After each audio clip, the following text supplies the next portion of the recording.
Welcome, everybody. This is Matt Monarch with the Raw Food World TV show.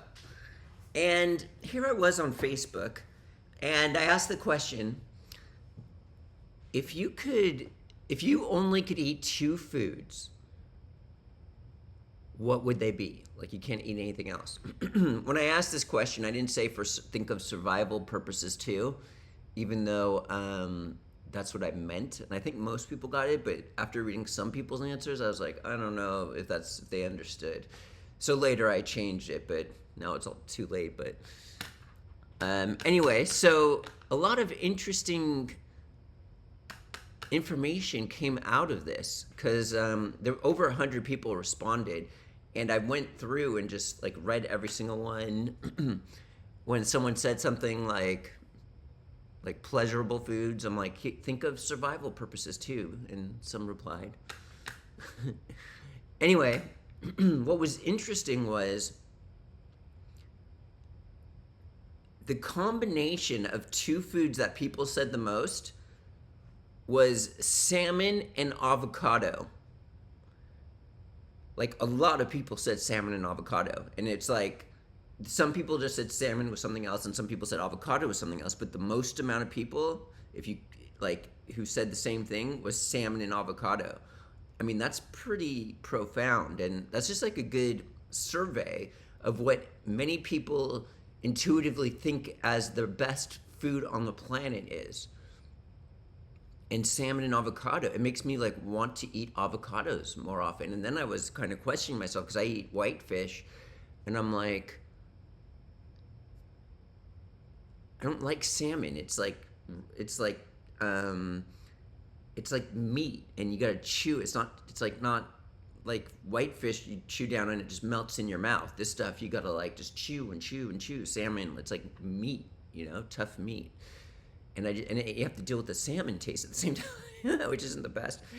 But people love it. I don't know. Like, is salmon that much healthier than like Corvina or something? I don't know. Tell me what you think in the comment section below, because I want to know. But anyway, that was like, I'm going to tell you what other people said too, but that was just like very interesting information. And it seemed, I've known this already, but my following is pretty much the two biggest groups of my following, which is just crazy, are raw vegans and carnivores. These are my two main followings, and I find it funny because I'm like right in the middle of it all, right?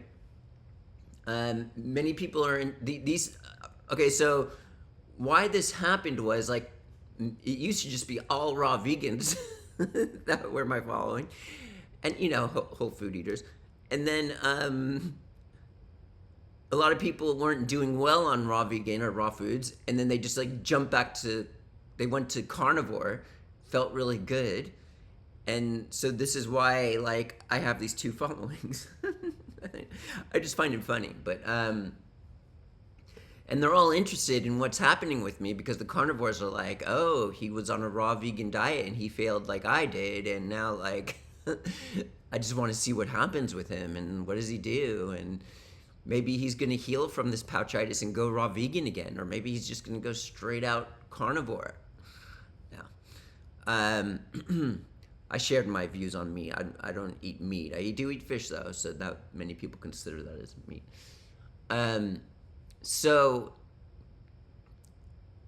many people in the comments, like some people, avocado was like the top food.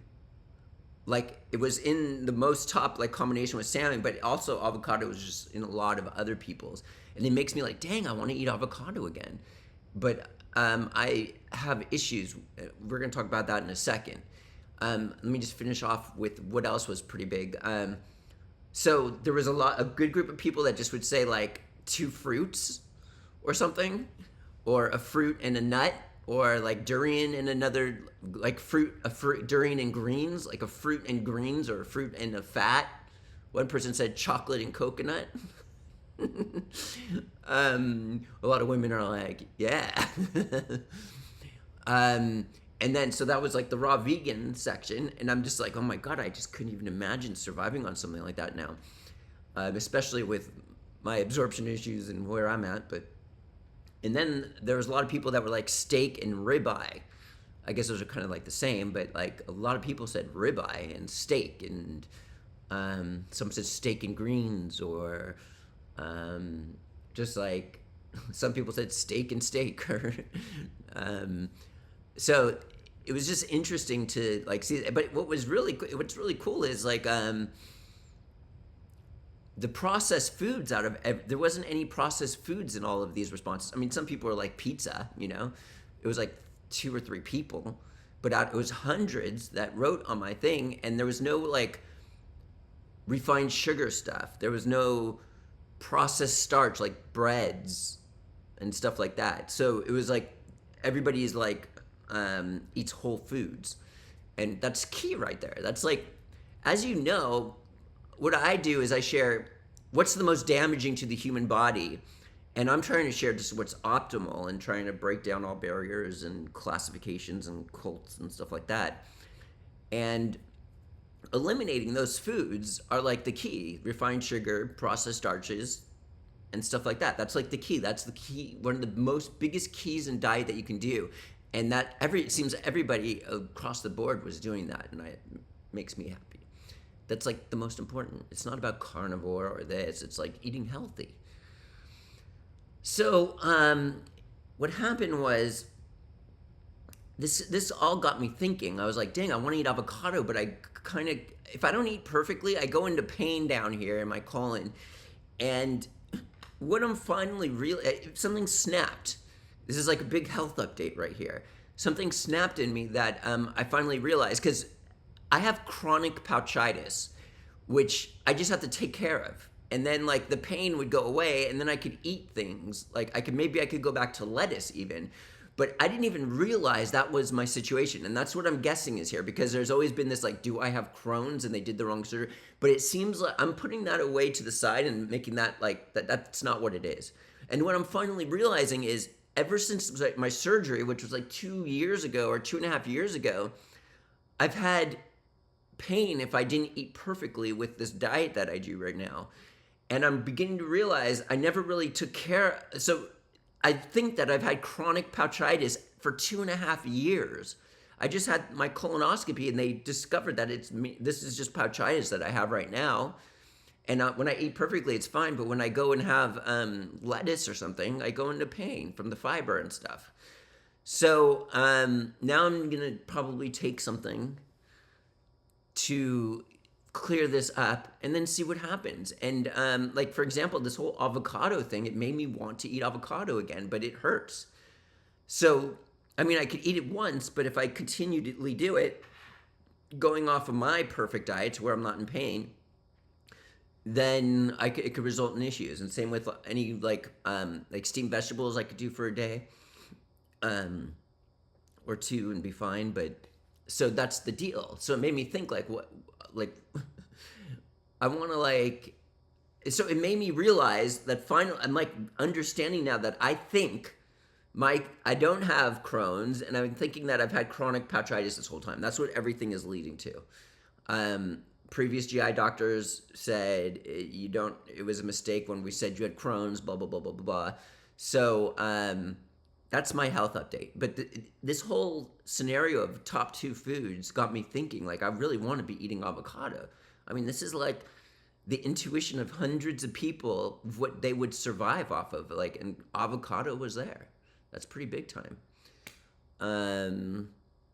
Some people said eggs. Yeah. So I thought that was interesting. So the majority who said this, it was salmon and avocado. Are these the top 2 foods on the planet, like for eating healthily? Comment below. I know there's a lot of raw vegans and a lot of carnivores, and they're gonna be, I'm like in between, right? And they're gonna be like, no, these are the raw vegan foods or the carnivore foods. But let me know what you think about. Okay, so 2 things. Tell me 3 things. What do you think the top? If you had to survive off of only 2 foods, what would they be? What do you think's better, whitefish or salmon? Like, is it not just taste? I'm more interested in knowing about the health properties. I look at things as health properties versus like things like that. And there was one more. Tell me your top 2 favorite foods for survival. Whatever. I said it all in this video. You guys can catch it all. And me personally, I've learned a lot through all this. I'm realizing I think I've just had chronic pouchitis all this time.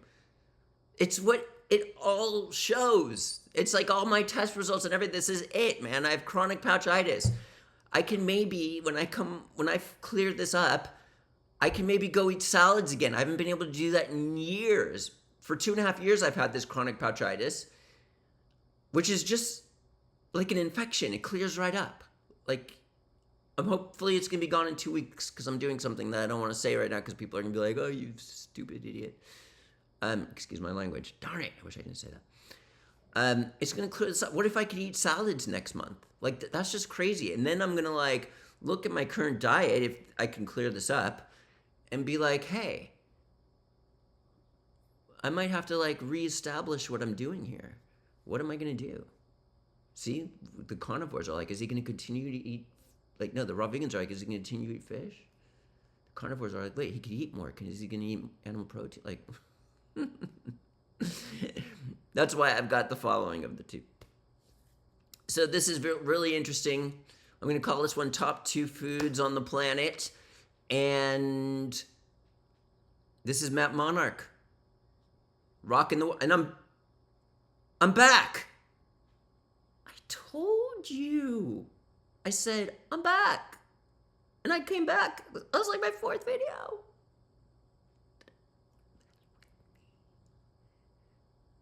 Don't mess with me. Matt Monarch. And we'll see you next time at the Raw Food World TV show.